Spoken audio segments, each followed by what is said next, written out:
Buenas de nuevo a esta nueva sesión donde vamos a analizar de una manera muy esquemática cuáles son las fuentes del derecho constitucional.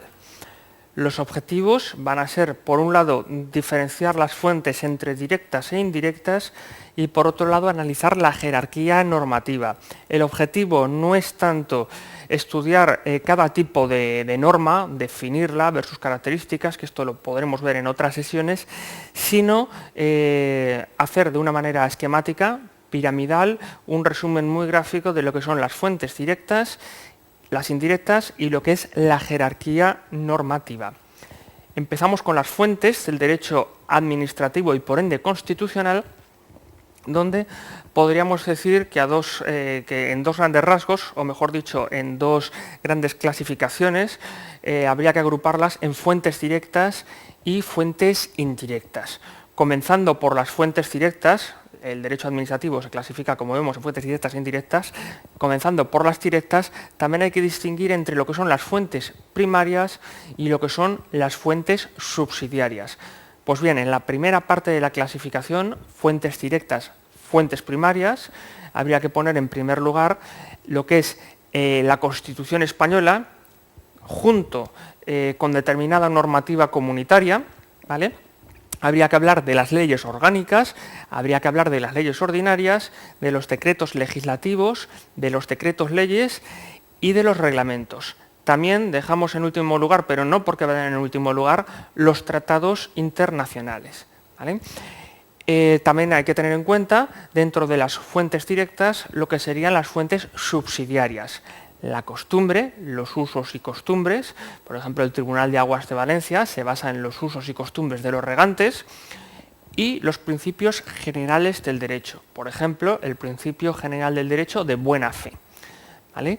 Y luego vamos con las fuentes indirectas, que sería la jurisprudencia, es decir, las diferentes resoluciones judiciales, fundamentalmente las sentencias y fundamentalmente del Tribunal Constitucional y del Tribunal Supremo, también de los Tribunales Superiores de Justicia, crean jurisprudencia, que hay que entenderlo como una fuente indirecta, pero no por ello menos importante, del derecho. Y por último, dentro de las fuentes indirectas, habría que hablar de la doctrina científica, es decir, de las ponencias, de los libros, de los ensayos, de los estudios, de las investigaciones, de toda aquella persona que se dedica al mundo del derecho, lo que se denomina técnicamente juristas, es decir, abogados, jueces, fiscales, notarios, registradores de la propiedad, diplomáticos, catedráticos, profesores de universidad en general, es decir, por definitiva, cualquier estudio sobre el derecho al que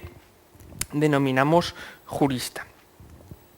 Hemos hablado de una clasificación o división de las fuentes del derecho y ahora vamos a ver cuál es la jerarquía normativa que marca nuestra Constitución, ¿vale? En un primer lugar estaría, lógicamente, la propia Constitución española.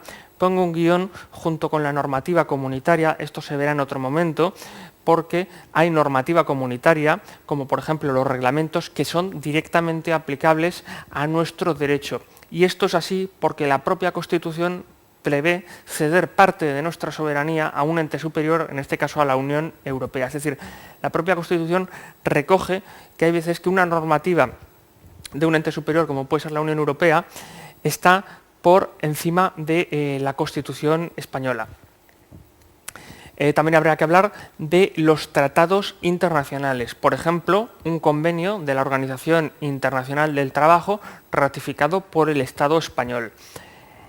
Luego, en un tercer plano, habría que hablar de leyes orgánicas y ordinarias que emanan de las Cortes Generales. Las leyes orgánicas vienen definidas en el artículo 81 de la Constitución, leyes ordinarias serían aquellas que no son orgánicas. Ahora no nos vamos a detener en las características de esto. Simplemente estamos apuntando a la jerarquía normativa marcada por la propia Constitución española. Luego, por debajo de ellas estarían las normas con rango de ley, reales decretos leyes y reales decretos legislativos. Las leyes orgánicas u ordinarias provienen del poder legislativo per se, de las cámaras, del Congreso y del Senado. Las normas con rango de ley, Bueno, pues en los reales decretos leyes interviene previamente el Gobierno, pero luego las Cortes, que son realmente el Poder Legislativo, tienen que ratificar o derogar el decreto ley, y los reales decretos legislativos son la posibilidad que las cámaras, el Poder Legislativo, da al Gobierno para que legisle con unas condiciones que son las marcadas en las propias leyes de bases y de remisión a estos decretos legislativos.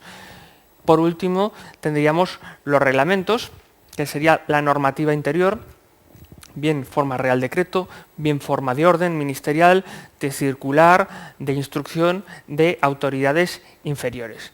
¿Vale? Entonces vamos a hacer un resumen muy rápido. Nos hemos centrado, por un lado, en las fuentes de derecho administrativo constitucional. Hacemos una doble clasificación, dividimos en fuentes directas e indirectas. Dentro de las directas hemos visto las primarias: Constitución, ley orgánica, ley ordinaria, decreto legislativo, decreto ley, reglamento y tratado internacional. Dentro de las fuentes directas, las subsidiarias, costumbre y los principios generales del derecho.